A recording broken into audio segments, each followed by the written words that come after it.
Hello mga kaibigan, mga kapatid. Kuya Large is here para sa ating Bible sharing. So ang i-share ko po sa oras na ito sa Efeso chapter 5 verse 13 hanggang 17 po. Akin pong babasahin, sabayan niyo po ako. Ang lahat ng nalalantad sa liwanag ay nakikilala kung ano talaga ang mga iyon. At nalalantad ang lahat dahil sa liwanag, kaya't sinasabi, gumising ka, ikaw na natutulog, bumangon ka mula sa libingan at liliwanagan ka ni Kristo. Kaya't mag-ingat kayo kung paano kayo namumuhay, mamuhay kayong tulad ng matatalino at di tulad ng mga mangmang.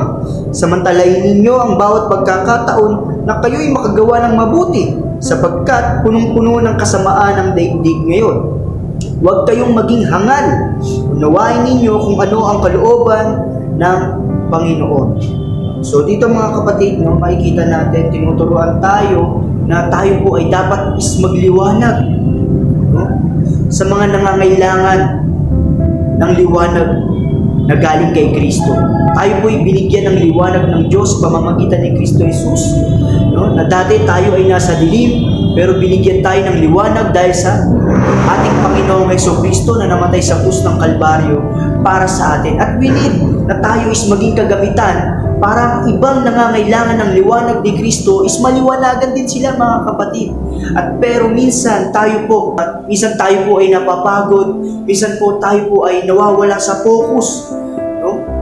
At tayo po ay nanlalamig sa ating pananampalataya. At kailangan nating gisingin mga kapatid ang ating pananampalataya sa Panginoon. Kung paano tayo nananampalataya nung una tayo kumilala kay Kristo, dapat ganun din tayo hanggang ngayon. Dapat panatilihin natin tayo po'y nananampalataya sa ating Panginoon. At kung ikaw man ngayon ay natutulog sa pananampalataya at tinatamad ka ngayon sa paglilingkod, gisingin mo ang iyong sarili kapatid. No? Ini-encourage kita na bumangon kang muli, gamitin ka uli ng Panginoon para ibahagi ang mabuting balita ng ating Panginoong Jesucristo. Sabi ron, mamuhay tayo, no? Sa ating pananampalataya. Maging mabuti tayo, samantalayin natin ang pagkakataon. Huwag natin hayaan na malimitahan tayo dahil sa mga pagsubok na dumarating sa buhay natin. Life is too short mga kapatid. Napakaikli lang ng ating buhay sa mundong ito. At sinasabi rin ng Bible na lapit na ang pagbabalik ng ating Panginoong Jesucristo.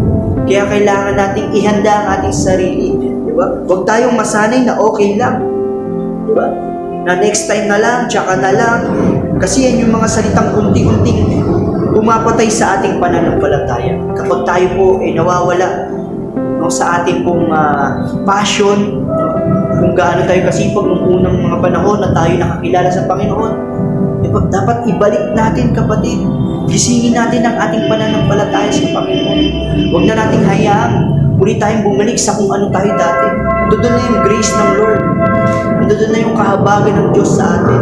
Pero kailangan nating manatiling gumawa ng mabuti para sa ating Panginoong Diyos. Pilitin nating maging perpekto sa paningin ng ating Panginoong Diyos kahit mahirap. Pilitin nating magpakabanal sa ating Panginoong Diyos dahil ito yung nararapat. Mahirap, pero kailangan nating praktisin ang ating sarili mga kapatid. Diba? Dapat sa panahon ngayon, anumang sitwasyon, wag tayong manlalamig sa Panginoon. Diba? Kailangan natin mapanatili ang ating pananampalataya sa ating Panginoong Jesus. At tinuturuan tayong maging matalino ng ating Panginoong Diyos. Diba? Tinuturuan niya tayo na sa lahat ng bagay is maging matalino tayo dahil ang gusto ni Satan is wasakin tayo, durugin tayo, bumagsak tayo. Dahil yun ang goal ni Satan sa buhay natin. Pero wag tayong papayag, kapatid, na manalo si Satan. Nasirahin ka niya, na masira ka niya. Dahil binigyan na tayo ng liwanag na dapat maging liwanag tayo. Una, maging matalino tayo, maging liwanag tayo sa Panginoon. Diba? Pangatlo, maging matapang tayo harapin ang lahat ng pagsubok sa buhay natin.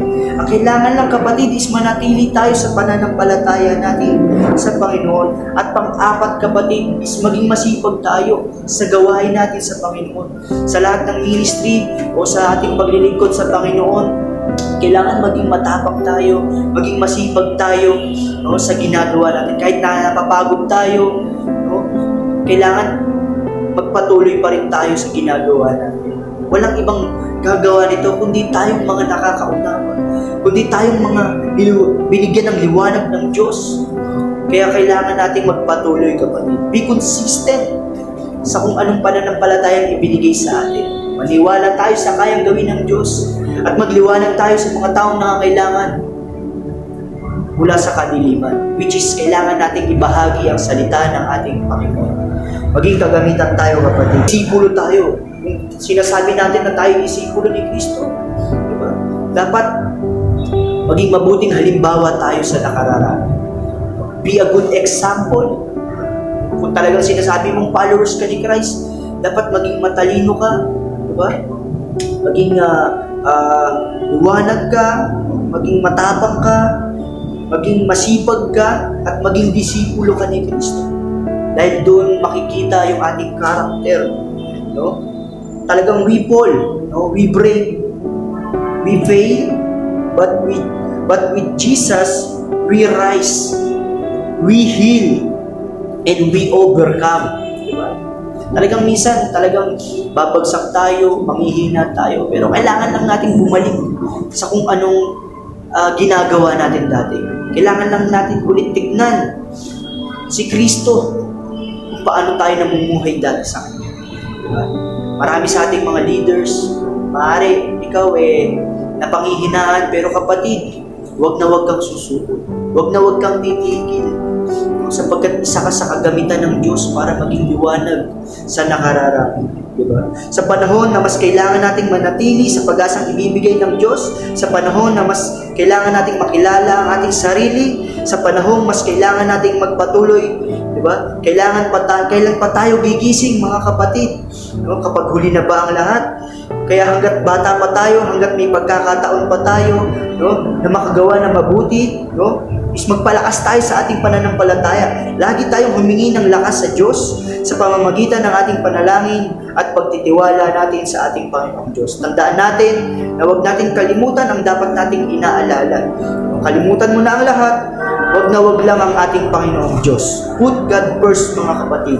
Diba? Sabi nga ng Roma chapter 12 verse 2, huwag kayong makiayon sa takbo ng mundong ito. Mag-iba kayo sa pamamagitan ng pagbabago ng inyong pag-iisip upang maunawaan ninyo ang kalooban ng Diyos, kung ano ang mabuti, kalugod-lugod at ganap na kalooban niya.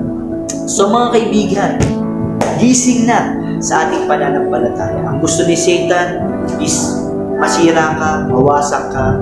Yun yung gusto niyang mastil sa buhay mo. Dahil binigyan ka ng pag-asa ng Diyos, ng liwanag ng Diyos, dapat maging kagamitan tayo upang magliwanag sa nakararami. Ibig sabihin, maibahagi natin ang mabuting balita ng Panginoong Diyos sa iba at makakilala rin ang mga taong ito at maging kagamitan tayo na sila ay makakilala sa Panginoon. So let us pray. Lord, maraming salamat sa pagkakataon na ito. Muli kami iyong pag-alabin, na muli pag-iyabi ng aming pananampalataya, na muli kami ay gisingin sa aming pananampalataya, Panginoon. Sa bawat leader, sa bawat mga kapatiran na nakaranas ng panghihina, Lord, muli mo silang ibangon, Panginoon. Muli mo silang pag-alabin sa kung paano sila naglilingkod sa iyo nung una, ay muli mo silang ibalik sa bagay na ito, Panginoon. Alam ko na meron kang magandang plano sa bawat isa sa amin at alam ko na meron kang magandang reward para sa amin, Panginoon. Huwag mong hayaang mapagod kami pagkus mas lalo kaming maging matapang at matalino sa aming ginagawang paglilingkod sa iyo. Lord, patuloy mo pong pagbalay ng iyong mga anak at patuloy mo silang pag-ingatan at saan sila naroon. Lord, in Jesus' name we pray. Amen. God bless!